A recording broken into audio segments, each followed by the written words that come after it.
Beats चल रही हैं भाई, बीट्स चल रही हैं, म्यूजिक चल रहा है। बहरहाल, बेहूदगियों से परहेज करते हुए जरा यहां पे आते हैं।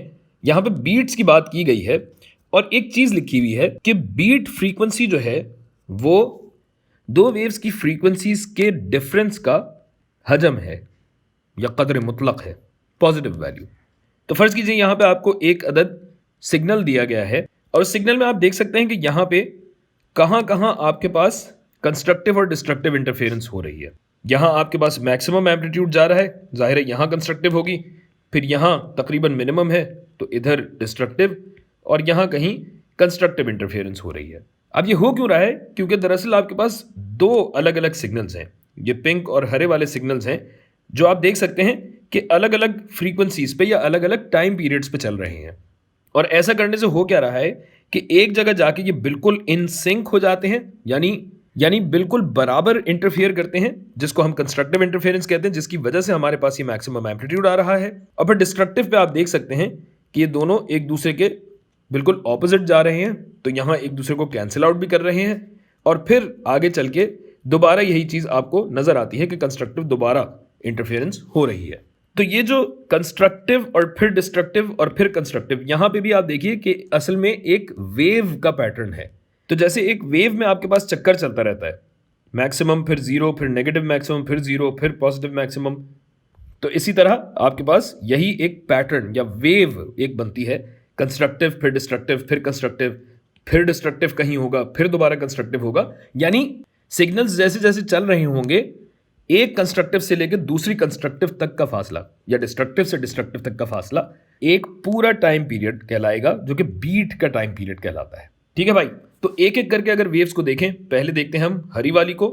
तो हरी वाली में अगर आप देखिए तो एक वेव यहां से अगर हम कंस्ट्रक्टिव से स्टार्ट कर रहे हैं तो एक वेव यहां खत्म होती है, गोया एक वेव का टाइम पीरियड ये हुआ T1। और ऐसी कितनी वेव हैं? 1 2 3 4 5 6 और ये 7 वेव्स हैं। गोया ये जो बीट का टाइम पीरियड है ये T1 का 7 गुना है, या 7 दफा T1 होने पे एक TB बनता है। और जाहिर है यहां हम बीमारी की बात नहीं कर रहे। अच्छा जी, आते हैं अब दूसरी वेव पे।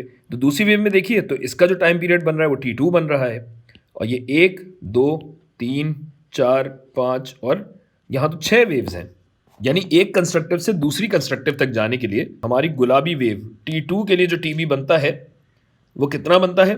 वो बनता है T2 का 6 गुना।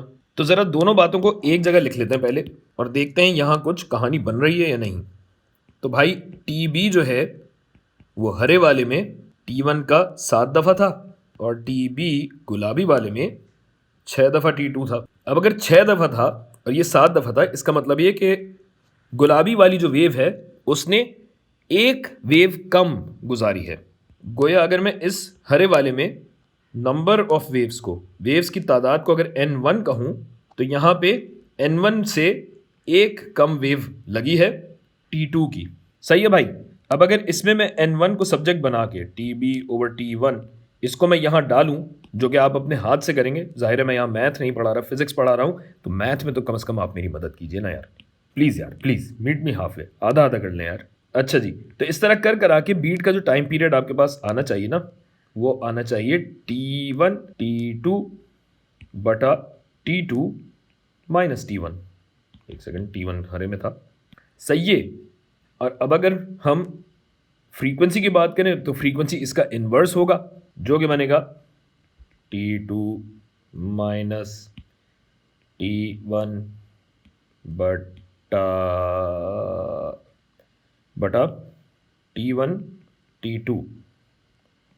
ये काम मैं ज़रा ऊपर करता हूँ, तो हमारी बीट फ्रीक्वेंसी बराबर हो जाएगी। मैं इसको अलग करूँगा तो यहाँ पे, बल्कि मैं करके दिखा देता हूँ, ज़रूरी है। T2 बटा T1 T2 माइनस T1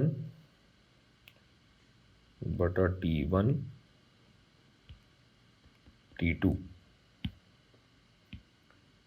तो ये इससे कट गया, ये इससे कट गया, और FB आपके पास बचता है 1/T1 माइनस T2 का इन्वर्स, और टाइम पीरियड के इन्वर्स को क्या कहते हैं? हम फ्रीक्वेंसी कहते हैं।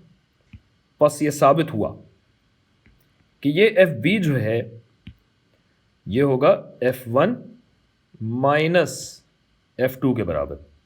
और जाहिर है यहाँ पे चूंकि नंबर की बात हो रही है तो नंबर तो नेगेटिव नहीं होगा ना, यानी नंबर ऑफ वेव्स अगर कम या ज़्यादा होंगी उसकी टर्म्स में बात हो रही है। तो हम यहाँ इसके मुस्बत और मनफी पे नहीं जाते, हम इसकी कदर मुतलक यानी एब्सोलूट वैल्यू देखते हैं, जिससे कि हमारा ये काम हो जाता है कि हमें बीट फ्रीक्वेंसी पता चल जाती है।